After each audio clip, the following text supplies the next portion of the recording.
asalaamaaleykum wa rahmatullah taala wa barakaatu nuyu nañ leen mbokk yi di ci nuyu ku nekk ci yoon ci suram ak santum antan naa mbokk yi dugg si donc ñu commencé waxtaan bi Fatou Mbaye waaw donc tey waxtaan bi nga xam ni ça va porter sur loo xam ne bëgguma ci sax wax dëgg yàlla bëgguma ci sax wax xam nga lu affaire Cissé Lo yeeg yooyu wax dëgg yàlla peut-être ñàkk pexe rek parce que am na Van Sow yaro am na peut-être ay rappel yu ñu war a def rek c'est tout moo tax sax ñu ciy wax ma liggéey donc mais au fond peut-être mépris moo tax wax dëgg yàlla bëgguñu ci sax prononcé wu parce que loo xam ni moom dafa ni fang je pense que jarul liñ naan ne fang jarul a jeex daal xam nga Seydou Ndiaye waar yu brother donc waaw léegi ñu commencé comme ça ñu bañ a tardel nit ñi ci lu bëri xam naa ñëpp a jàpp instant bi donc bu ñu xoolee bon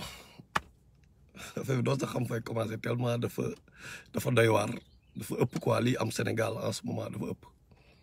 mais bon nan laa ko titré dama ni salmini Seydou dama ni si pourquoi s'en prendre à Cissé Lo xam nga waaw le Moussa pourquoi s'en prendre à Cissé Lo donc lan laa bëgg wax foofu mooy xam nga yàlla si boppam moo ne lépp Buur Njaay yàlla mu ne lépp moo ngi ko defaree ci ndox bu sax xam nga lépp ci ndox lañ ko defaree donc maanaam ndox mooy départu commencement bi quoi doomu aadama animaux yi végétaux yi lépp luy dund daal yàlla na ci ndox la ko defaree donc bon pas bëgguma wax carrément ci ndox bi li muy kii noonu par rapport ak thème bi ñu nekk nii ci li ñuy wax ni grand Seynou mooy dama bëgg delloo nit ñi ci li nekk en amont mooy bi ñuy togg li ñu ñulugee cin li amee lu ñu ko taalee lu ñu taalee cin gi ndox boobu xam nga bi nekk au début quoi mooy début process bi xam nga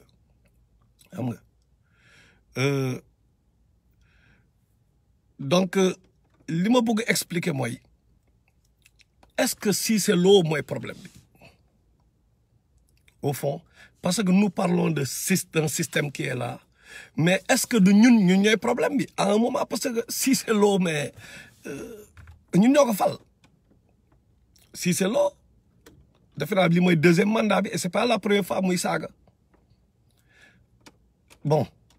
est-ce que saaga yi ñooy problème bi la fan la problème bi nekk exactement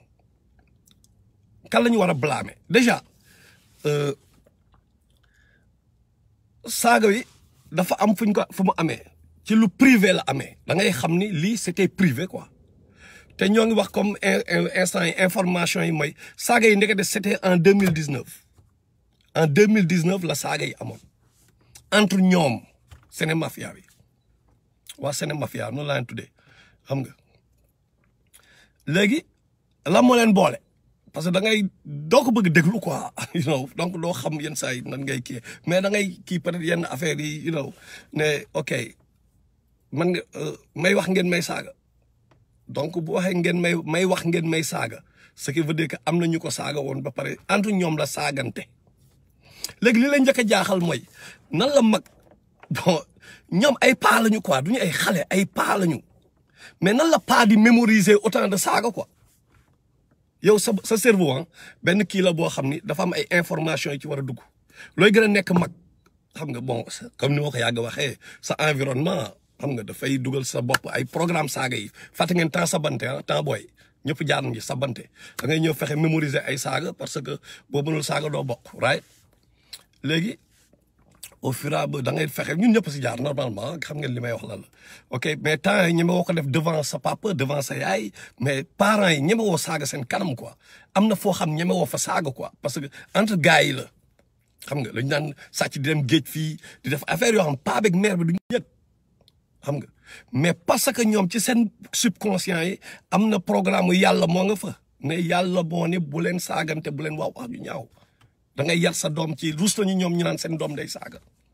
donc ñoom moo tax yow boo saaga ñoom dañ la daan dóor waxuma la saaga am na ay mots yu ndaw yoo xam ne ñun suñu kër boo ko fa waxoon mais paa bi dafa lay dóor te loolu defe naa ñu bëri la daan dal xam nga donc ñuy dem di gën a nekk mag ñuy gën a nekk mag xam nga programme dañ koy raxas da ngay raxas commencé yow parce que benn système nga nekkoon nga xale ngay gën a nekk mag di gën a jàng ne mais lii amul njëriñ quoi xam nga lii c'est dafa vulgaire te amul benn njëriñ nga raxas parfois nag nga mer boo meree nag les programmes pourris là ah mu ressurgir mais programme saaga yi parce que mer nga amoo loo ko fajee nga jël ay saaga nga commencé saaga parce que bëgg nga boo paree nit ki boo leen jàkkaarloo woon fàtte nga li gën a wóor mooy xale boo ko dóoraan nga dóor benn xale mais day dem ba fële soit mu sànni la xeer wala mu saaga la daw parce que amul leneen Evra Maysa ah amul leneen amul benn arme donc noonu rek la mën a def pour mën a au moins am satisfaction tuuti ci biir xolam quoi mais léegi nag problème bi mooy premièrement nga nekk mag kon ñoom Cissé Lo ñoom ñëpp quoi parce que gars yi ñoom ñëpp yu gën a ñàng saaga la ñuy def quoi comprendre nga yu gën a graaw saaga la ñuy def parce que boo demee ba saaga bi mën a banal si yow à ce point mais c'est parce que yow amin à force de vivre le mal il finit par être banal n'est-ce pas xam nga donc ñoom dañu def yu gën a graaw yooyu quoi n'est-ce pas léegi nag problème bi mooy mais ay njiit lañu biir Sénégal ñoom ay njiit lañu ay leader lañu ils sont supposés nekk ay modèles ñoom ñeneen ñi ñoo waroon déconner sax ñoom ñuy defar kii bi ñu defar ay loi njaa non ok léegi war dañoo saaga ci kii bi par exemple comme par exemple ñu jël exemple États-Unis par exemple am na mënoo saaga en public xam nga mënoo saaga yenn sax comme ci rajo yi ci kii yooyu non mënoo saaga xam nga même rappeurs yi nga xam ne ay mbedd lañu ci mbedd mi waa ghetto bi la mais bu ñu def seen kii bu ñu génnee seen album yeeg yooyu mais saaga dañ koy dafa am version boo xam ne mooy version rajo parce que en public mënoo saaga quoi xam nga mais nag quand même Cissé Lo par exemple bu ñuy ñëw revenir mais saagawul en public quelque part parce que ça s'est passé en privé entre ñoom maintenant kan mooy def problème bi fan la problème bi nekk problème bi mooy ki génne audio bi ki ko génne kooku mooy premier fautif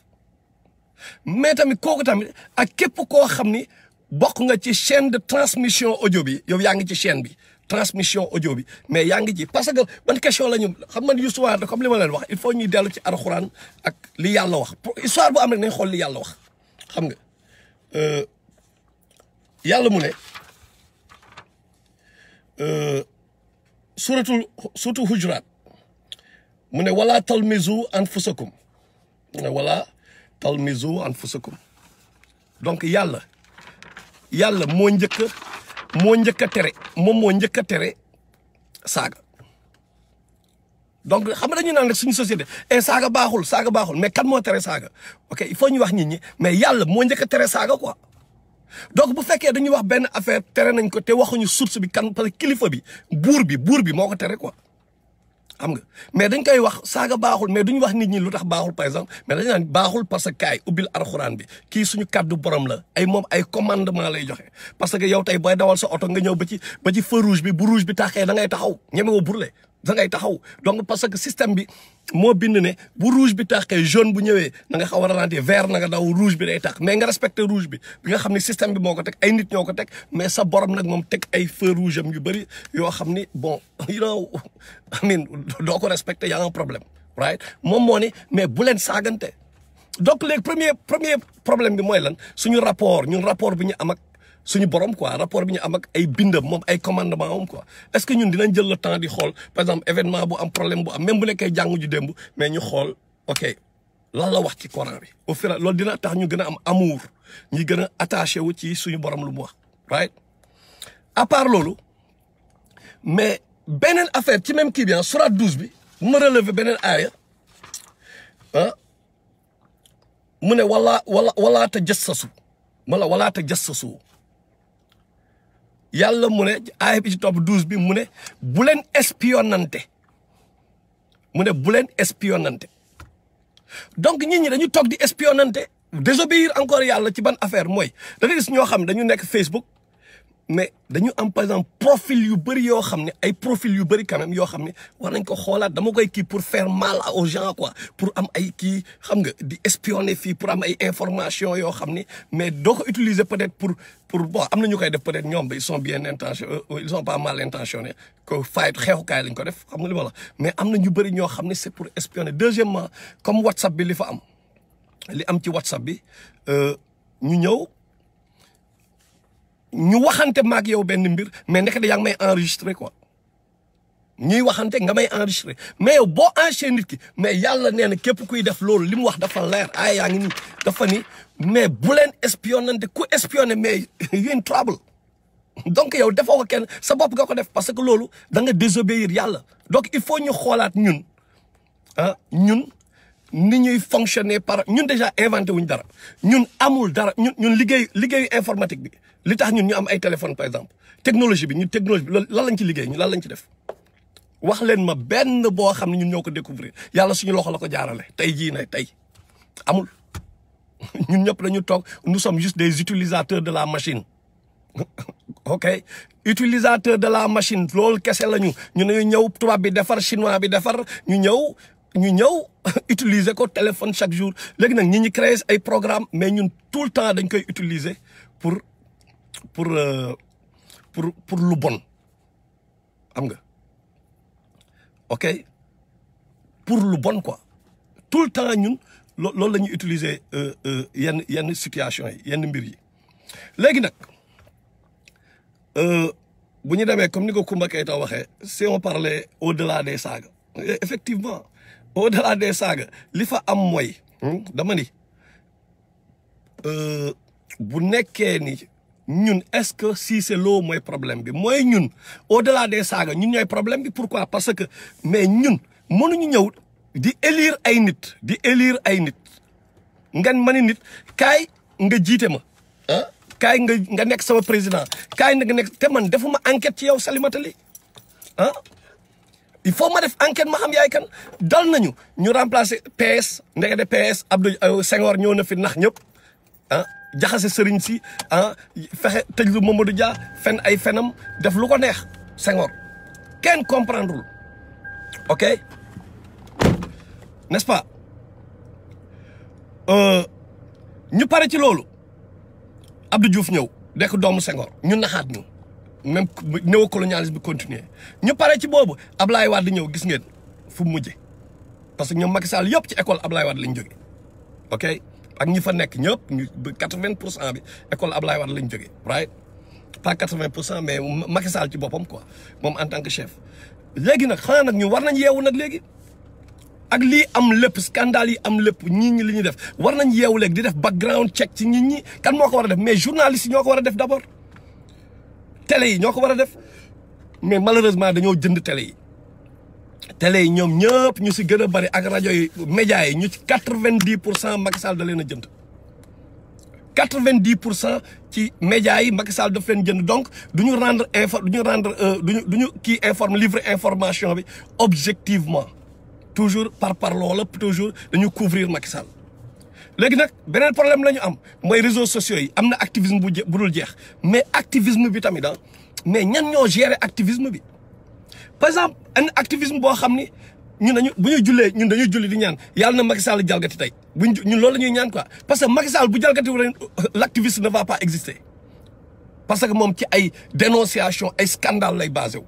pour exister quoi day yàqamti Cissé Lo saaga pour que moom mu mën a exister mu mën a ñëw rek ne waaye tey am naa lu ma live mais à part là du toj ay idée du wax par exemple du jéem a jàllale waxu yàlla bi wala indi ay idées yoo xam ne jéem a analyser exactement la mooy mais lépp ci dénonciation te ñu bëri tamit fen rek te malheureusement peuple bi mais ñi leen di fen la ñuy gën a topp ñooñu la ñuy gën a topp pourquoi parce que foofu dafa am sensationnel gis nga ni ñuy seetaani jee maîtresse d'un homme marié wala ñu seetaani leneen yoo xam ni dafa kii même chose la noonu la ñuy toppee ñoo xam ni par exemple dañuy ñëw mais ne la par exemple ay wax yu graaw quoi imagine pour dire Sénégalais yi nu ñu amee problème right mais wax ji comme Cissé Lo dafay wax benn affaire xam nga dafay wax par exemple mu ne xaw ma lan affaire bu ñaaw quoi bu mu wax ci Marème Faye Sall comme que tudd na ko rek mais nit ñi foofu la ñuy appuyer nañu wax nag Yakham Mbaye lan la séq ak Marème Faye Sall mais est-ce qu'il a dit que dafa séq ak moom dara mais peut-être benn métaphore la utiliser whatever mais est-ce que ñu foofu la ñu war a foofu la ñu bu ñu seqee dara ban bénéfice la am pour ñun ñu xam ni ñoom ñaar dañoo seq naka sa dul noonu par exemple wane nañ seen bopp ba pare est-ce que dinañ ñu wan lu bees te première dame quand même doful bay xam nga ma la mais y a tout le temps des gens autour d'elle y a service secret y a c'est pas n'importe qui la première dame du n'importe qui quand même ñun ñoo ñëw ñu ne fal Macky Sall jox ko ay garde corps jox ko ku koy garde jox ko lépp moom ak njabootam léegi nag ñun ñu bëgg a teggi loolu da ngay toog yenn information yi di filtrer comme quoi ñu ne kii dafa dof am sa xaw ma fan la gars yi di jëlee information yooyu Marème Faye Sall dafa dof mais where you get the information from ana preuve yi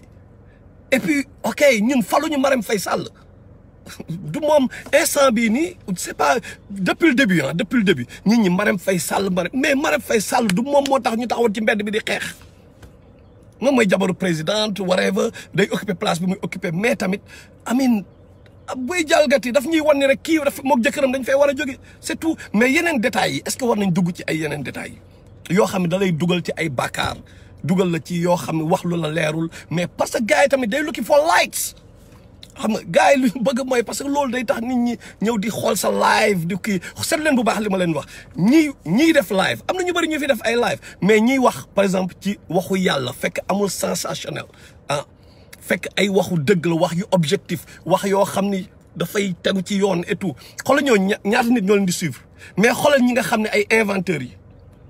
am na benn waay ju nekk Canada xaw ma lan mais dañ may yónnee ay affaire parce que du ma ko seetaan mais dañ may yónnee ay mbiram moo ngi naan waaw Sonko na xam ni xaw ma lan bon taay moom moo fi doon jàppale Sonko ba mu neex ko parce que je le savais man je l'avais dit au gars ba les gens yi xoolal bés bu ñu amulee lu leen bëgg bu ñu toogee ñu kee ñoom ñooy njëkk a nekk ñu leen di saaga gars yi ñoo ngi may dégg xam nañ baax li ma leen wax parce que am na si koo xam ne tey yéen a ngi koy xeexal mais bi mu waree gis ak Sonko bi mu waree gis ak moom affaire yi xaw a càng parce que Sonko dafa foogoon ni yenn affaire comprendre woon yenn détails yi ba ma incité pour ñu gisee ñoom ñaar mais dafa xëpp kaani ne gwaay bàyyi na Sonko boobu laa wax Baro dama koy wax je lui avais dit ma ni Baro gis nga genre yi yeewu leen ci benn mbir ok bés bu ñu amatulee lu ñu bëgg ñoom ñooy njëkk a taxaw di leen xeex di leen wax di leen yoole et les gens vont dire que c'est vrai parce que à un moment yéen a affiché wu ak ñoom donc il faut faire attention te pourtant tey jii nag ñoom Sonko ñëpp ak ñoo ngi leen di xeexal lu dëgg xam nañ baax li ma leen di wax wallahi xam nga man xam ngeen du ma waxantu comprendre nga te parce que bu jour boobu man maa fexe connexion bi comprendre nga man ak Baro ñoo kii pour mu gisee ak Sonko c'était la première fois ñu gisee damay jox exemple rek que gars yi benn instant xam nga ay programme la ku nekk xool leen li muy dox lan la xool leen ñi ñuy fal ñan lañu xool leen ñi ñuy mettre en avant ñan lañu suba dañ fiy taxaw ñu bëgg a nekk député assemblée nationale te loolu bu mu leen bett man maa leen ko wax objectif bi yëpp c'est pour être député à l'assemblée nationale moo tax ñuy inventer ay scandale ak lu nekk ok dama lay xooli jaaykatu téléphone yi ngeen laaj leen dem leen ngeen xool ku ci nekk ki lay defaral sa téléphone ñoo ngi lay woo wala woowuñu la foofu laa yem dama ni ku ci nekk na xool sa jabar bi lay defar téléphone ñoo ngi koy woo moo ngi woo defar kat téléphone bi ou non donc gars yi nax peuple bi dafa yàgg saagakat yi activisme bi nax ñëppay nax peuple mais peuple tey moo bëggul yow ku ñëw rek ngeen fal ko teg ko ci kanam doole ko def check background ñi kii ki fan la jaar fan la nit ki jaar chaque fois moo tax ñun ñuy nekk en avance ci yéen ci lu bëri dañ leen di wax benn affaire mais plus tard da ngeen koy gis pourquoi parce que dañ leen di wax mais vous faites pas attention bi ma leen di wax Y'en a marre tey j'étais obligé génne ay vidéo ngeen gis proximité bi man ak Y'en a marre boo ngi sama page bi ma leen di jëlee aéroport bi lépp ñu nekk ensemble gis ngeen conférence yi bi ñuy taxaw di xeex ci mbedd bi ah ak yéen ak nervi PDS yi mooy image yaa ngi noonu ma tagal leen vidéo yaa ngi noonu right donc dama ciy xam ma ñëw ne leen ok you know what gars yi dañ leen di nax ñoo ngi jaar seen kaw mais ñëpp a toogoon fii yooyu da nga kii comme yenn saa rek tey am na ñoo xam yenn activité boo ci waxee tey même chose dund nañ ko quoi mais fa lañ mujjee tey mujjul leer am na ñoo xam ne ñun fii la ñu jaar suñu loxo lañ jaar xam nañ leen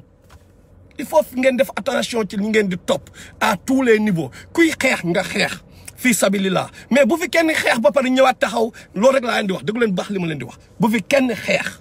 suba taxaw naan day nekk député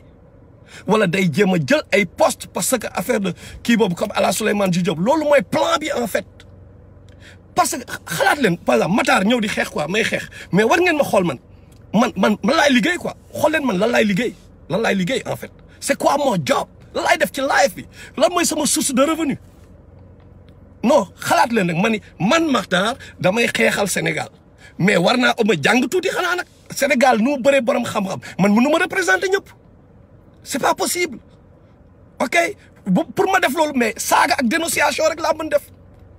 di wut ay scandale comme ay Cissé Lo bu ñu defee scandale ma ñëw taxaw dénoncer Sénégal ay kontaan ne jaaf gaa bi guerrier la mais man à part lii nii ban source de revenu laa am lan moo may dundal est-ce que man nangu naa dem liggéey lan mooy sama liggéey mais activiste bu ci nekk ak politicien bu ci nekk képp ku naan dafay xeexal réew mi xool leen moom à part xeex bi lan la def quoi lan lay représenter lan la est-ce que am na source de revenu mais kooku normalement naturellement mais il faut faire comme Y'en a marre ne soyez pas surpris Y'en a marre rap bi doxul ñun ñooy les précurseurs du rap au Sénégal ñoo ngi nii Amérique dañoo mujjee dem da ngay nekk star ci mbedd mi te doo nekk star sa biir kër parce que yoroo xaalis yoroo dara sa biir gàlle ah donc nekk star ci sama biir gàlle moo ma gënal nekk star ci mbedd bi donc on était obligé de partir on était les précurseurs bi rap bi amulee dara nekk passion kese ñoom ñu ñëw États-Unis ah qu'est-ce qu'ils ont vu ils ont vu des Sénégalais yu fi nekk di xoslu ils ont eu des visas fii góor moo fiy toog mais ils ont opté pour la facilité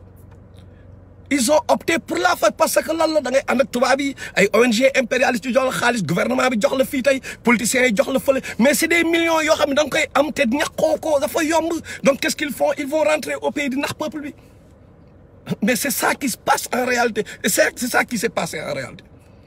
loolu moo am mais ay gars la yoo xam ci lan lañ jàppoon wax leen ma ñoom ñëpp ci lan lañ jàppoon avant rap bi wax leen ma kenn koo xam ne le rap fay na la booy ñun ñoo leen dàqoon rap 1 million de fois yemuñu ñu sax ci wee parce que ñoo leen dàqoon jàng école ça c'est deux ñoo leen ëpp xam-xam ñoo leen dàq bind texte ñoo leen xam lépp ci rap bi ñun duñu baax quoi mais dañ leen di wax réalité bi loolu xam ngeen si dara quoi comprendre nga lépp ñun ñoo leen ko dàqoon dëgg la wala dëgg mais ñun amuñu ci dara ñoom peut-être génération léegi bi peut-être ñoom Dip Doundou Guiss whatever mais nan la ñuy def pour survivre tamit ah nan la ñuy def ils ont raison quelque part aussi ah bu nekkee ils se permettent d'être égoïstes comme ni ñu demee bu leen neexee ñu jël whatever ça n'engage que mais bu ñu ñëwaat naan dañu diriger Sénégalais yi donc ñi ngeen di xeexal ñi ngeen di taxaw tey di leen xeexal naan leen dañ leen di ay activistes lañu way gars yi ñu leen di jeel fii ñii di dugg fële ku nekk xool leen ci lan lay yëngu mais suba c'est normal suba mu ñëw ne la waaw mais gars yi boole leen ma ci liste bi dama bëgg nekk député mais booy demal nga jàngi dafa métti bi ñi di jàngi woo non da ngay jàngi bi ñi di liggéey woo liggéey dafa métti demal nga liggéey kenn mënul ñëw chaque jour toog seen kër di këru ay leçon man ma nekk si mbedd bi di traîner ma nekk ci lu ma neex kii dem ci daara ji di jàng man may chaque instant moo ngi jàng man ma ñëw nekk ci mbedd bi di traîner ci lu ma neex ay parce que loolu dafa neex traîner bi dafay neex da ngay planer amoo benn problème whatever n'est-ce pas léegi nga ñëw après nga ñëw bëgg ma jiite parce que mais am na xam-xam donc Sénégal nañu teg nit yi war nañ leen teg foofu mais dañu toog bëgg jël benn Cissé Lo xamaluñ ko dara dañu ñëw jël benn waay fal ko xamaluñ leen dara parce que juste yor nañ xaalis wala parce que nee nañu ay guerrier lañ ci internet bi benn Souleymane Jules Diop ah fii même chose wallahi Souleymane Jules Diop même problème laa amoon na ma fii durant la période préélectorale et moi je vous l'avais dit grand Alseynou Ba moo ngi fii moo ngi déglu moom du ma bàyyi ma fenn grand baa ngi fii di déglu dem leen moo ngi ci kii bi la jóg Alseynou Ba moom One Africa veille élection yi dam leen ni ngeen continuer Wade moo gën ngeen di jël Macky Sall mii parce que j'avais soupçonné Seydou Gueye tey porte-parole gouvernement bi dañ ko invité ñu wax ak moom ma ni gars bi dañoo pare laaj leen may leen kii sob man la ñii dañu sob quoi mais gars bi ci émission bi question yi ñu koy kii nekk foofu xam nga ñun ay dialecticiens lañ tamit duñu ay dof xam nga donc tak nous avions un peu flairé que ñii li gën a dee rek ah ñii wax dëgg yàlla dañu nar a nax peuple bi ñu Souleymane Jules Diop daf fiy nekk mais gars yi fan la dëkk quoi jigéen boo waxal jigéen boo xam fii ci town bi ñu si gën a bëri mais xam nañ Souleymane Jules def na seen kër ay 4 mois kii 3 mois kii ne def na sama kër 2 mois whatever mais kooku amul fu mu jàpp ci émission dëgg-dëgg boobu rek la jàpp ak ñi nga xam ni ñoo ngi woon ci biir palais bi nekk ay top di ko jox ay information mais Amérique mais ak Canada fii mënoo fi nekk saa waay te liggéeyoo fii ñi nekk ci diaspora bi xam nañ bu baax li may wax fii boo yorul dara doo dem ok il faut nga yor xaalis pour nga mën a kenn du la fayal say bill xam ngeen bu baax li may wax mais lan la ci dénonciation ci lu yomb ñun ñi bu ñu demee warehouse ñafe ji gars bi nekk ci benn émission am la yor parce que moo ngi dénoncé ñu ne woy gars bi war a nekk ministre automatiquement après ñu def ko ministre qu'est-ce qui va se passer après il va disparaître moo ngi ci ay millions am tëdd million wu kan la mais seen million la suñu million la ñun ñëpp suñu million la noonu la ñu continuer dañu naxee donc dañu continuer ñuy naxee noonu affaire waruñu ko teg si dénonciation nañ dem xool yi Sénégal ñàkkul ay borom xam-xam gars yi nañu waxante dëgg quoi man affaire bi daf may naqari quoi te tamit dañ siy blâmer ñi nga xam ni ñi nga xam ni sañ wax nuyu naa la mon frère nice songs man jaayef nice xam nga dëkk boo xam ñi nga xam ni am nañu xam-xam bi ba pare ñu démissionné mais c'est de leur faute aussi man ñooñu laa njëkk a blâmer ñi nga xam ni am nañu xam-xam bi wala ñu am alal bi te defuñu ko ci combat bii nii mais ñoom la pourquoi parce que la nature a horreur du vide ñoom ñoo fi bàyyi benn vide xool leen tey ñuy xeexal Sénégalais yi yow ñoo xam ni jàngoo école jàngoo araxuraan jàngoo dara mais yu ngi ay toog di wax Sénégal dina déglu quoi léegi yow boo demee ñu tegal la par exemple ay texte par exemple mais boo toogee Macky Sall daf lay dribbler dañ lay nax easy boo demoon assemblée mais politiciens yi ay professionnels kan ngay représenté foo koy teg si dénonciation mais ñun gars bi guerrier la jaajëf waay gars bi vrai boy day kii non kii mooy vrai patriote bi quoi kii vrai patriote la parce que moo ngi dénoncé moo ngi wax li ngeen bëgg dégg mais waxal leen seen bopp li ngeen bëgg dégg ku nekk na jóg waxal ko boppam donc après dafay leer daal carte gi dafay leer mais ba tey nii fi ñu toll fii xam nga ay saagakat ñooy taxaw di représenter peuple bi di leen waxal ngeen déglu naan non Assane Diouf guerrier la parce que moo ngi ñuy xeexal mais après léegi nag Cissé Lo day saaga au lieu gars yi xool ne ñaar yëpp yàlla bugg ko non xam lu ñuy wax non gayen waaw mais lii ku ma am nday ku ma amul nday la de gayen ñu ne waaye ñu ne parce que waaw Assane Diouf waruñu ko jeel ñu bàyyi Cissé Lo mais come on problème bi du Assane Diouf ak Cissé Lo problème bi mooy ñoom ñaar ñëpp lu bon la ñuy def d'abord lu yàlla bëggul la ñuy def loolu moo war a nekk problème mais parce que kële man ci boppam ci moom laa gis bien que c'est vrai ñun bettuñu ci Macky Sall bettuñu ñoom ñëpp ku nekk intérêt lay dox xam nga ñun ni ñuy ñëwee ñun vous voyez la manière dont on ferme l'œil si affaire yi nga xam ne par exemple dafa arrangé Macky Sall par exemple ñun nous préférons fermer l'œil par exemple bu defee lu baax bien que bëgguñu ko ba bëgg mu dem yoonam mais même bu defee lu baax nous allons fermer l'œil parce que arrangé wuñu gain bi dañ ko jàppee benn ennemi duñu toog ñu ne non fii nag wax na dëgg right parce que duñu xool suñu diggante ak yàlla quoi mais de la même manière mais ñoom tamit whatever parce que guerre la quoi nous sommes en guerre ok mais guerre bi tamit da nga koy teg ci yoon nga xool sa diggante ak sa borom lan la bañ nga bañ ko def parce que at the end of the day ku nekk ak sa bàmmeel la ku nekk nañ la poser ay questions par rapport ak li nga daan def te foofu kenn du la dimbali est-ce que jar na ko jaru ko est-ce que benn mbindeef dina la ko jaru ko donc il faut ñu xool ci yan scale problème bi du Cissé Lo wala du problème mu nit problème mu lu nit ñi di porter mooy problème bi ok li nit ñi di porter mooy problème bi mooy saaga yi en public saaga yi nga xam ni ñun dañ koy transmettre par exemple ku nekk sa téléphone ba jotoo saaga bi bëm xaaral ma yónnee la ko ñoo ngi après xam la le programme saaga moom la ñuy banaliser moom la ñuy installer ci subconscient yi le programme saaga mais léegi nag lu ñuy xaar léegi suñu doom yi léegi ñoom bu ñu ñëwee mais ils vont faire pire que saaga parce que saaga day mujj a banal donc ñun li ñu war a def mooy indi ay nit njiit yoo xam ni fexe ba ñiy porter combat bi nekk nit yoo xam ni xoolal dama leen jox benn anecdote benn exemple bu ndaw quoi nan la war a demee quoi njiit bi nan la war a demee dafa mel ni jigéen bu sol suufees ak jigéen bu muuru bu sol hijab jigéen bi sol suufees bu la rombee mais gars bu nekkee bandi nga mais une de da ngay commencé wax ak moom waa jaayef nu mu demee naay whatever xam ngeen nu mu demee yéen a ma gën a ñàng n'est-ce pas léegi yenn gars yi waxuma ñëpp yenn gars yu ma yab yi laay wax ok donc jigéen bi sol hijab tak boo ko gisee mais balaa ngay wax ak moom di nga xaw a hésiter di nga ko respecter d'abord doo ñëw rek wax ak moom non da nga koy respecter même boo koy approché dafa am noo koy approché xanaa nag mu def seen hijab yu bees yi mooy hijab dangal parce que ñoom léegi li ñu xewal mooy hijab ak dangal xanaa mais jigéen bu sol hijabam ni ko yàlla waxee buy dox ak muy ñëw kenn ku sol suufes di ñëw wala ku sol ay seen seere yooyu xam nga yu nante yi di wër comprendre nga ñuy ñëw ñoom ñaar mais xoolal wallahi ki sol hijab bi ak respect ngay wax ak moom parce que li muy incarné la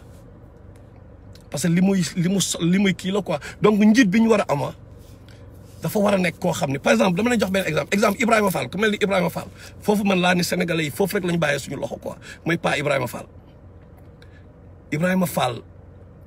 foofu la ñu raté train bi benn instant yàlla moo xam yàlla nañu yàlla dimbali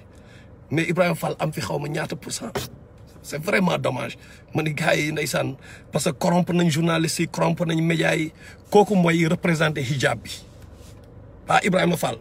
moo doon hijab wallahi doo xaw ma ndax ma ngeen ko gis de ñi nekk ak moom xam nañ bu baax li may wax ñi ko mës a gis mënoo nekk ak moom toog ak moom wala dara mais di xalaat sax saaga tellement orma bi taalibe bi yaru bi ba pare ëpp la xam-xam 1 million de fois wàcce boppam wan la mais xalaatoo saaga quoi parce que atmosphère bi wanewul saaga léegi nag pour terminer dama bëgg benn kii bu ma leen joxoona dama leen kii benn anecdote bu ma leen joxoon par rapport ak yenn yi ñuy def yi nga xam dañ koy xeeb mooy ni ñuy transmettre information yi par exemple saaga Cissé Lo yi chaîne de transmission bi ni ñu ciy bokkee ñun defoon ni du dara dama leen jox benn exemple te defe naa mësaa leen ko fi jox ou non mais dafay coller ci réalité bi right mooy ki nga xam ni dafa nekk si biir néegam di seetaan film pornographique ngay seetaan sa film porno sa biir néeg yoonu kenn nekku ci yow kese la ak sa film porno du dëgg mais amoo ci bàkkaar yow kese la n'est-ce pas bu la neexee nga seetaan 1000 films porno Cissé Lo bu ko neexee mu toog néegam moom kese seetaan 1000 films porno li may wax ni par rapport ak privé la ak public mais aussi impact yi yenn saa ay privé bi di am te duñ ko xam nga nga ñëw seetaan sa porno ba doyal kenn ñëw ne la mais booy yaa ngi seetaan porno ngay booy sa yoon nekku ci sama diggante ak sama borom la sa yoon nekku ci ça te regarde en rien du tout xam nga voilà donc sa yoon nekku ci et puis man sama néeg laa nekk quoi man kese di seetaan samay film porno donc dérangé wu ma kenn boo paree nga jël sa sijaada nga dem julli ji xam nga problème bi fan la nekk mooy la personne ne réalise pas que bi nga toogee di seetaan film pornographique bi lan nga def da nga teg sa computer sa laptop nga teg nga cliquer soit nga dugg Google wala foo mënta dugg right nga kii nga ut sa film boobu mais da nga cliquer quoi mais bi nga cliquer ci benn website nga dugg mais website boobu industrie pornographique la gérer benn industrie bu mag benn mafia bu mag la connecté donc yow tu viens de dolli ñoom seen budget yaa ngi leen financé waa dolli seen financement de 1000 francs de 2000 francs $1 ou de 50 €. yow industrie iblis boobu mayaat nga leen doole ci bés bi nga bés parce que dollil nga leen benn 1000 francs pour ñoom ñu gën a puissant xaw ma ndax nga suivre c'était privé whatever mais you know tu viens juste de may iblis gën a may iblis doole parfois ñun yi ñuy def yu bëri ñoo lañ dul réaliser que ñoo ngi gën a may iblis doole mais dañu partager yenn audio yi mais Cissé Lo affaire bu génnee ma bloqué ko keneen bloqué xam nga mu ñëw ci man ne subhanallah booy ñëw na xool mais lii moom dama ko transmettre et booy bu ma yónneeti genre affaire yi ngir yàlla bu ma ko yónneeti xam nga après information bi du demee mais malheureusement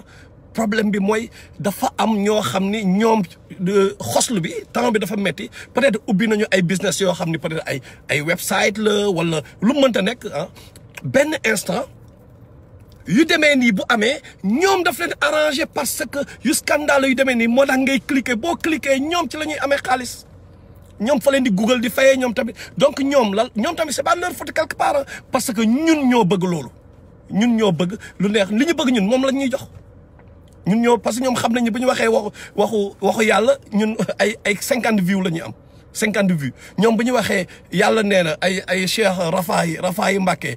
xutbaam bu ko tegee ay 40 vues lay am bu waxee xutba par exemple Oustaz Omar Sall wala Alioune Sall gars yi ay 150 vues mais bés bu ñu waxee saaga Cissé Lo yi mais xoolal ay 10 000 40 50 000 vues lay am ay yi nga xam ne dañu naan Marième Faye Sall dof na ñu am ay 200 000 vues ñu ne non kii yu scandale yu bon yi tout le temps mu ëpp ay vues te ñoom xaalis la ñu wër te ragaluñ ci yàlla bu leen neexee mooy li Mohamed Booli Diadd wax rek propager le mal mooy suñu problème xam nga propager le mal il faut que ñun bu fekkee dañu bëgg defar Sénégal il faut que ñu arrêter di propager le mal d'abord mais tamit ñi nga xam ni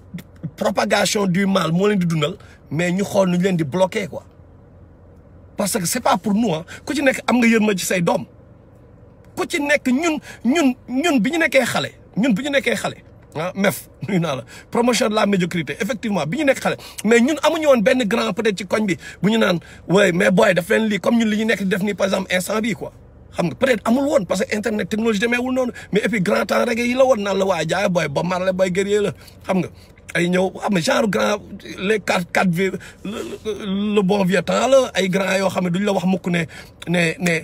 Zambala benn tubaab ba nu nekk seigneur de la jungle africaine xam nga ay genre yooyu la grand yu toog amuñu woon chance boobu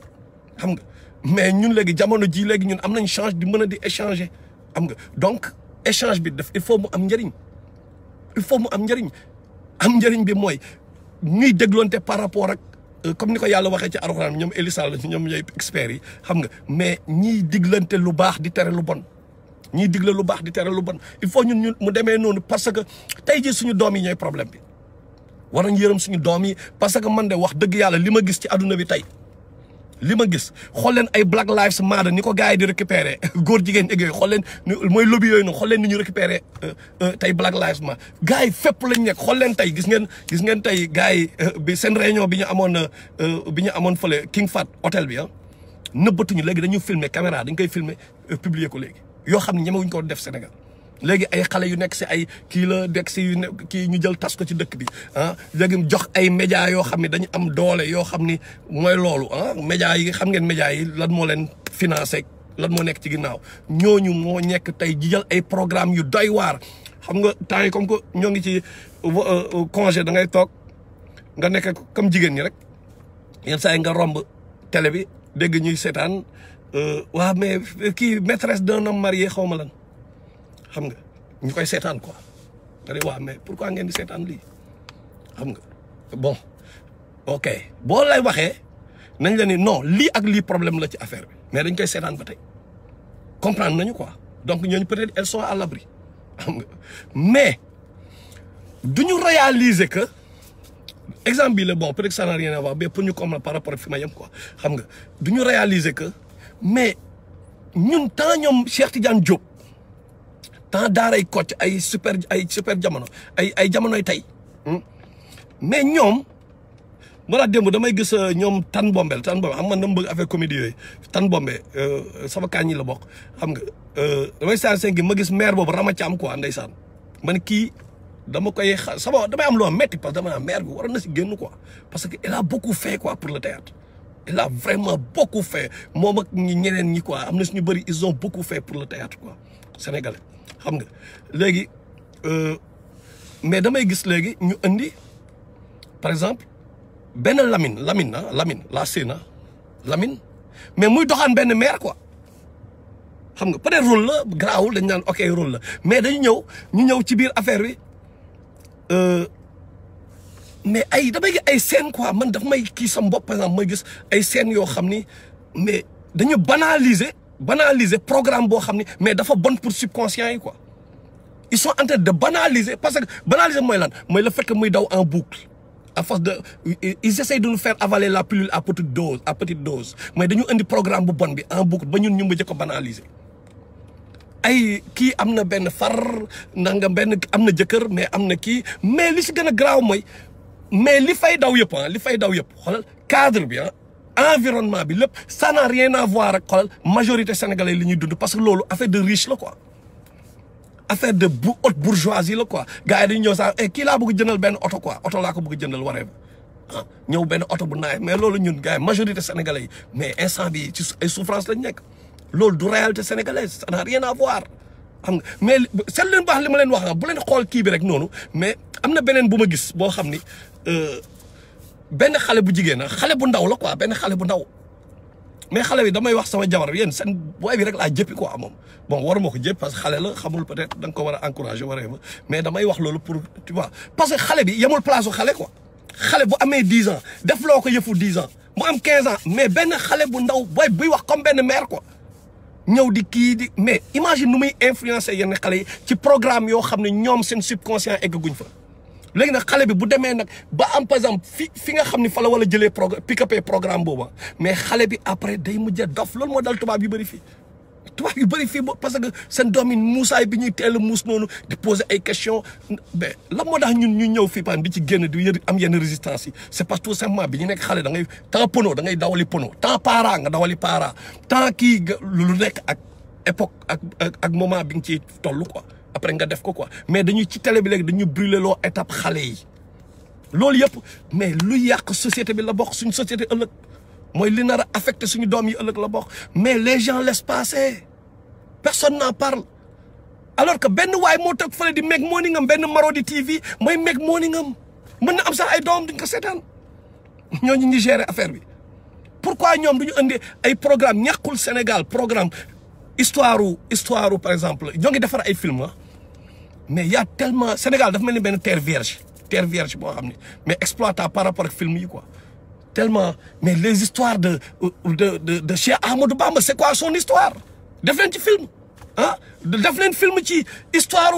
Mamadou Dia qu'est-ce qui s'est passé en 1960 mais def leen ci film jël leen des acteurs ngeen dem laaj ñi ngeen war a laaj mais ngeen def ci film mais vous préférez waaw Djibril Sidibé ku mënoon périer pënu moo ngi nii nag Jibi ak a mënoon périer nuyu naa la sama waaj yeah mais li ñu war a def film mais du jeex pourquoi duñ ko def parce que quelque part am na ñoo xam ne bëgguñu ñu xam la vraie histoire maanaam Blaise Diagne xam nga Blaise Diagne bi ñu tuddee seen aéroport bi mu duggee Sénégal dafa moom mooy premier moo dugal franc-maçonnerie biir Sénégal xam nga boo xam noir quoi bi ñu ko porté franc-maçonnerie bi mu ñëwee daf fi bàyyi ay programme yoo xam ne ñoo ngi daw ba léegi mosu leen toog ngeen posé wu la question à savoir pourquoi Sénégal système éducatif bi kenn ñemewu ko laal quoi xam nañu c'est un système éducatif pourri mais pourquoi kenn ñemewul ko changer quoi y a un problème quelque part qu'est-ce qui se passe réellement ba ñuy promouvoir médiocrité bi ñuy promouvoir liy détourné Sénégalais yi de li leen ciy génne ëllëg mais yan force invisible ñoo nekk derrière kan may fal suñu président yi nan la demee dam leen ngay xooli France Afrique la raison d'état xam nga la raison d'état France Afrique ngeen xool ko bala ko mënee seetaan di ngeen comprendre lu bëri par rapport ak wane wuñu ba Sénégal mais loolu may daw Sénégal ak Macky Sall mooy ñoom Jacques Foccart def leen ci ba li may wax c'est important def leen xool leen ko mooy la raison d'état France Afrique la raison d'état di ngeen comprendre ñoom Gabon ak lépp xew loolu mooy daw biir Sénégal ba tey nii mooy daw Macky Sall moo tax ñemewul def yenn kii donc foofu fépp lay dawee da ngay gis yenn gars yi doo comprendre pourquoi yenn programme yu bon yi di daw ci télé yi ba pare dañu dem sa xol ba togg damay gis gars yi di togg quoi ñuy wane programme togg right mais ñooñu def théâtre ñooñu def théâtre léegi booy xam naa ñoom ndeysaan comme te bi ñoom tamit c'est normal dañu xoslu quoi amuñu dara il faut ñu loolu ci loolu lañ mën a jàpp xam nga ci loolu rek ñoom la ñu am ñoom tamit man acteurs yi je les blâme pas parce que bu ñu def loolu moo liggéey boobu rek la ñu am xam nga peut-être am na ñuy nekk ci ginnaaw moo tax acteurs yi mënoo dal seen kaw parce que amuñu da leen lu ñu leen offrir quoi mais même acteurs yi la ñuy jëlaat ñu leen di toggloo quoi bu leen di toggloo premièrement li ñuy publicité seen kii yëpp li ñuy publicité ah mooy libanais yooyu nga xam ni la lay wax ah mooy xam nga yaa de waxoon naa ay libanais yu bokkul la quoi am na si mais mafia libanaise bi ah mafia bi ñi nga xam ni gis ngeen reportage bi ñoom seen dëkk dañoo ne sénégalais noir amul fa droit jaay fa loot amul droit am jëkkër foofu sénégalaise amul droit am jëkkër marié wu biir Liban gis ngeen libanaise mais dañ leen privé ci droit yu dul jeex ñooñu ñooy ñëw naan leen waaw kii Adja xaw ma lan kii Adja bi jumbo xaw ma lan ñoom sama beneen kaañ bi nu mu la sax waaju baax ah moom tamit sama kaañ yi la bokk ah daf may renal loo quoi léegi ñoom waaju baax ñooy publicité mais waaju baax ci ënd bi la jógee tamit il faut mu publier parce que amul lu mu yor leneen n'est-ce pas ah côté peut-être may fall la jógee ok léegi bu ñuy publier mais kooku noonu nga xam ne ñooñu nga xam ne seen dëkk ñoom dañoo ne noir bu fi marié wu mais y a de fortes chances pour que ñu jox la ay seen jumbo yooyu noonu ñu leen di kilo seen jumbo yooyu rek ñuy defar mais ñoom seen yoon nekkul ci est-ce que seen yoon nekk ci qualité bi faale wuñ la donc dañuy ñëw def ci di n'importe quoi ay ingrédients yi day nekk loo xam ne dina gaañ sénégalais yi parce que nañ waxante dëgg am na feebar yu bëri yu am Sénégal léegi bëri mais ay temps yàggul fii ay 79 80 yooyu amul woon Sénégal mais temps yii waaye ñaata nit ñoo daan feebar ci ay yenn feebar yi comment man amul woon jamono yooyu yenn feebar yi ay da nga daan ñëw sax fubal nga pare gaañ fii jël suuf xëpp ci kon ne fubal bi dara la jot temps yii ñaata paa ngay dégg nañ diw daa crise cardiaque da nga ko daan dégg da nga daan dégg li ma lay wax yàggul de 80 les années 80 da nga mës a dégg temps ne diw daa jabet ñaata ñoo jabet mais ci cob bi léegi am na luñ fay def mais kan moom industrie cob bi lekk bi mais surtout des étrangers qui n'en ont rien à mater de toi yow en tant que sénégalais maintenant kan la ñuy utiliser pour publicité bi ñun la ñuy utiliser ñu def ko ci seen théâtre yooyu maîtresse d'un homme marié ñu def ko ci kii yooyu nga xam lépp publicité la même ci biir scène yi sax publicité lépp publicité la mais ñi moom business yooyu yëpp c'est pas des sénégalais yoo xam ne faale wuñu sénégalais yi quoi ok maintenant pour aliéner gars yi aliénation machine aliénatrice bi na lay fonctionner mooy xool leen léegi actrices yooyu lañ jël xaw ma benn acteur ak benn parce que gis naa ko dañuy ñëw ñu ne ko day togg mais togg yi muy togg mais ay xaw ma lan ay jumbo ay nu mu tudd sax ay nu mu sax ay whatever ay tur yoo xam ni ay orteil à la montagne par exemple damay inventé ay tur yu bizarre quoi yoo xam ne rien à voir ak nos réalités socioculturelles te booy xool saful deful dara. parce que ñun fii suñu ñiru bu naa yaa ngi fi ah suñu lacciree xaako yaa ngi fi xaako bi gars yi gis ngeen lan moo tax feebar yooyu daawul am mais xaako yeeg yooyu la mais ñu ngi leen di orienté leen yóbbu ci yeneen lekk yoo xam ni parce que ñun la dañ ciy ngandulu boobu moo andi ay waaw kay lool ay mami xaw ma lan ngandulu boobu mooy am mooy ñëw par exemple da nga ñëw Sénégal la donc aliénation bi laa nekk nii ah contexte aliénation bi ni ko gars yi di defee quoi tellement ils sont dañu ñëw par exemple ñu ñëw KFC mais KFC fii junk food la lekk mbadd la Elis All xam ngeen li may wax Vanso Yoro ah lool fii KFC lan la mais damay gis mais benn jigéen Sénégal mais mu photo KFC Maroc wala fenn mais waay KFC laa demoon nga ñëw Tanseday ne ne Tanseday sama benn gars dem na Sénégal mais mu ne boy benn gars moo may invité gars ne ma boy nañ dem boy ñu dem jëli glace quoi glace Tanseday quoi glace. comment man seddaay glace ban glace ah parce que affaire bi glace am na fële mais toppandoo you know what I'm saying duñu sax xam contexte yi duñu xam concept yi lan la noonu la leen gars yi di manipuler ñu ñëw seen restaurant yi laa wax de ñu bëri dañ fi dem Sénégal immigré yi mais da ngay tiit dañoo mer man am naa mbokk yoo am dañ dem mais ñu ne mais c'est pas possible dama dugg laaj benn hamburger xaw ma bala ma fay génn gars yi jël sama 50 000 ci lekk boo xam ne du tus ah du dara 50 000 francs la ci fay nee na how come parce que gars yi cadre bi lañ leen di jaay gëmloo leen ne ngay dem di ngandulu quoi parce que yow dañ la naan xam nga il faut nga dem bon fële laa lekkee quoi endroit bale moom moo luxe parce que endroit bi lañ gis télé ñoom ñoo jël endroit bi ñu jaay la ko dugal ko ci sa maay nax la léegi yow endroit bi yow fa ngay dem lekki quoi léegi yow il faut nga doser non kii bi tel ay diw moo nga fa woon Youssou Ndour nga fa woon nanga mais comment man 50 000 yi jënd ci mois ci xar ah wala ay ginaar nga dem togg ko pour seen waa kër yi ñëpp ngeen lekkandoo xoolal koñ bi am na ñu xiif mais non non ku nekk da ngay jéem a ngandu lu ci kanamu ñeneen ñi par rapport ak lekk bi par rapport ak toujours da ngay jéem a exister quoi tout le monde essaie que d'exister donc en fin de compte mooy Séné Mafia waa Séné Mafia mooy ñoom Cissé Lo ak seen partenaires yi par rapport parmi étrangers yi français yeeg libanais yeeg chinois yi ñooñu nekk Sénégal du ñu kii xam nga ñoom rek ñoo siy am ñoom rek ñoo ciy bénéficier wu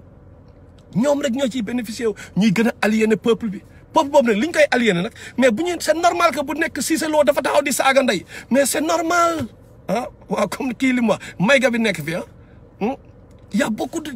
am na yu bëri yoo xam ni organisation mës naa dama leen di wax benn kii mës naa marié am na ku ma marié woon xam nga bon mu dem teeru bi quoi mu dem teeru bi muy lekk foofu man xam naa li ma koy jox par mois xam naa li mu am ok yàgg na quoi léegi bi mu demee teeru bi di lekk mais ak beneen gel boo xam ne dafa siw quoi moom tamit xam li ma la ñuy lekk mais je me suis rendu compte que bi ñu demee teeru bi mais c'était li ñu fay dafa bëri quoi man ma nekk fii di xosu ci dollar bi mais dafa bëri woon trop bon après jëm naa expliquer ne mais lii est-ce que du gel bi nga topp moo tax mu réeral peut-être moom parce que même gel boobu peut-être après yenn milliers la nekk ñooñu peut-être am na ay millions quoi mais est-ce que du moom moo la influencer aussi parce que il faut am loo koy won wala dara mais est-ce que nekkul di la nax mais après elle réalise que c'est vrai que bu jëloon kaañ bi jël kii ko mais you know naturellement day comprendre woon ni sax milieu bi mu nekk mais ay xaritam yóbbaale nañ ko ci benn luxe boo xam ni moom mooy ñooñu nekk ci kii du sax Snapchat yeeg yooyu ñeneen ñiy réeralaate yi mooy ñan di wane seen live xoolal léegi booy métis yi dañ commencé bëri booy métis yi dañ commencé bëri parce que ñu bëri ce qui se passe mooy nañu waxante dëgg dafa am ñoo xam dañu sëy benn tubaab jaar ci kaw tubaab bi mu jël leen kër almadi ñu nekk ci Snapchat yi di wane ay affaires yoo xam ne mais comment c'est de l'argent facile da nga nax benn tubaab yeneen jigéen ñëw di leen envier bu leen envier ñu wan leen oto bi ñu am affaire yooyu mais du yow c'est pas toi kooku ni mu amee xaalisam jarul la ko yow dafa am famille boo jógee dafa am lu tax may wax loolu may wax ci jigéen ñi parce que ñoom rek ñoo mën a équilibrer société bi ñoom bu ñu jaaree yoon rek société bi jaar yoon xam nga ñoom may sa mbay xam nañ baax li may wax bi ñuy sangoo kii nu bi ñuy sangoo saabu kii saabu saf mais dañu commencé am gal rek dugg saabu lif booy waaw xam nga baax li ma leen wax nante yi parce que gel yi ñoo tax léegi ñoom ñooy conditionné town bi donc ñun dañu war a toppatoo jigéen ñi d'abord ci waxtaan ak ñoom ci yenn regroupement féminin yi ñu fexe nu leen di financer c'est important ñu fexe ba pauvreté bi wàññeeku ci jigéen ñi mooy seen milieu ñu xool ñu leen di regrouper au niveau des quartiers ñu leen di financer def ku nekk boo leen joxee benn 500 000 benn 1 million wallahi dañu liggéey ñooñu ñu may leen power bu leen mayee pouvoir ba ñu am doole seen doom yi ñoom dañu gis ne sama yaay modèle la parce que sama yaay à part de rien la def lii ba pare ñun ci télé bi ñu ciy wax naan mère diw de modèle la ñu ciy wax indi programme boobu en boucle ba installé ko ci subconscient xale bi dootul xoolati kële ki nga xam ni moom ci ay nax ay mirage la dëkk quoi donc ñun à la base la ñu war a def liggéey boobu mooy ñu fexe nu ñu financer jigéen ñi nekk dans les milieux défavorisés ñun ñàkk fi quoi xam nga am na nag collectif bu bees bu créé wu xam nga du collectif des Sénégalais de la diaspora am ciy profiter pour wax leen ko xam nga booy loo xam ne wax dëgg yàlla am nañ ci yaakaar parce que ñi ma gis daal xam nga ay nit yu taxaw lañu ñoo xam ni vraiment dina am na nag ñoo xam ne ay yàq der lañu ñoom xam nga instant di ngeen dégg lu nekk parce que bu ñuy nit ñi jëkkatee man bon de loin laay kii quoi de loin xam nga je parle pour vous dire que objectivité bi may waxee quoi je parle de manière objective te yéen xam ngeen sama style bu ma gisee ay fen dama koy wax ok mais collectif de programme bi ñu yor loolu xaj na ci programme bi ñu yor mooy mën nañ dimbali vraiment lu bëri donc ñëpp ñu nekk si diaspora bu ñu ci mënee jàpp nañ ci jàpp ok te programme la ba amul xàjj amul seen ñi nga xam ils sont animés de volonté patriotique ñooñu kese la gars yi soxla la ñu soxla foofu c'est tout xam nga léegi nag amul benn xeex almaxtaar moom moo ngi ci biir xam na baax li may wax amul benn xeex boo xam ne xeexal dëgg la te Iblis ñëwul pour jéem a yàq Iblis nag dafa am ay taalibe ci jinne yi ak nit yi dañuy ñëw par exemple di nekk ay kii di jéem a attaqué fii nit yi di jéem a attaqué fii attaqué gauche attaqué droite di xool ñan ñoo yor affaire bi carrément ñu attaqué leen xam nga pour jéem a discréditer leen pour yàq seen der kan la ñuy yàqal yéen la ñuy jéem a parce que lii potentiel lii lu mën a defar lu mën a changer données yi la lu mën a pour la première fois parce que ñoom dañoo commencé lan la ñu commencé ñoo ngi commencé rapatriement des corps des victimes du Covid là au niveau de la diaspora xam nga foofu la ñu commencé collectif boobu ñu def ko ñu réussir ko vraiment bon gars yi xamante ne seen biir après ils ont continué la naturellement yooyu naturellement lay am quoi naturellement ñoom ñu continué job bi xam nga ñoom may sa mbay la xam nga ñoom ñoo ko gérer comprendre nga donc ay nit la yoo xam ni you know day here so gars yi bu ñu si mënee jàpp ku ci mën a jàpp nga jàpp ji diaspora bi moo ko moom kenn moomu ko mais képp koo xam ni par exemple yow am nga yërmande ci sénégalais yi yërëm nga sénégalais yi da nga si war a jàpp da nga war a parce que jàppoo ko pour ay nit quoi da ngay jàpp pour boo génnee àdduna yàlla may la ay tiyaaba xamuñu yan bàkkaar lañ fi def instant bi ay tiyaaba kese lañ soxla xam nga ay tiyaaba kese lañ soxla donc du pour dunia bi ba pare beneen bi lu tax ñu war ko def mooy gis ngeen li xew Amérique laay joxe exemple tôt ou tard fii boobu moo dina am yàlla nañ ci yàlla musal nag xamuñu ban musiba moo fi nar a am parce que tey jii xam naa ne génn naa ci affaire Cissé Lo bi saaraani bi mais naa ñëwaat ok tey jii nañu waxante dëgg bu ñu waxee góor jigéen tey góor jigéen nit ñi seen xel ci kañ lay dem ci Sodoma Gomor yonent yàlla Lóot ñëpp seen xel ci lay naan waaw gisoo yonent yàlla Lóot ci alxuraan bi mais problème bi mooy ñun dañoo def lu gën a yées waa Lóot lu ñu doon def waa Lóot sax ñoom ñu jàpp ay xale di leen def naka sa dul noonu ay xale yu góor ñoom am na yu bon yu bëri yoo xam ne léegi ñun dañ koy def mais Lóot egg ñu woon foofu donc ñun à tout moment yàlla avertir nañu fii am na yu bon yuy am un peu partout ci adduna bi mais au moins nañu may suñu doom yi une chance pour que bu problème amee ñoom ñu mën a dem Sénégal ñu mën a ñibbi Afrique ba pare ñu mën fa nekk à l'aise donc moo tax kii collectif bi moo tax mu am njëriñ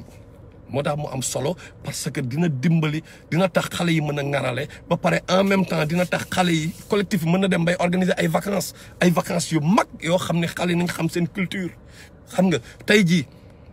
am na lu bëri loo xam ni ñoo ngi koy bàyyi ak chinois yi ñoo ngi koy bàyyi ak indo yi ñoo ngi koy bàyyi ak kii pourquoi ñoom ñu mën a ñëw exploiter ko ñun exploiter wuñ ko parce que ñun amuñu technologie bi wala dara mais suñu doom yi tey ñoo ngi jàng ñoom seen doom yi fu ñuy jàngee ñoom fi ñuy jàngee la suñu doom yi du jàngee pourquoi donc après ñun dinañu permettre ñu mën a éliminer tous ces chinois là et ces indo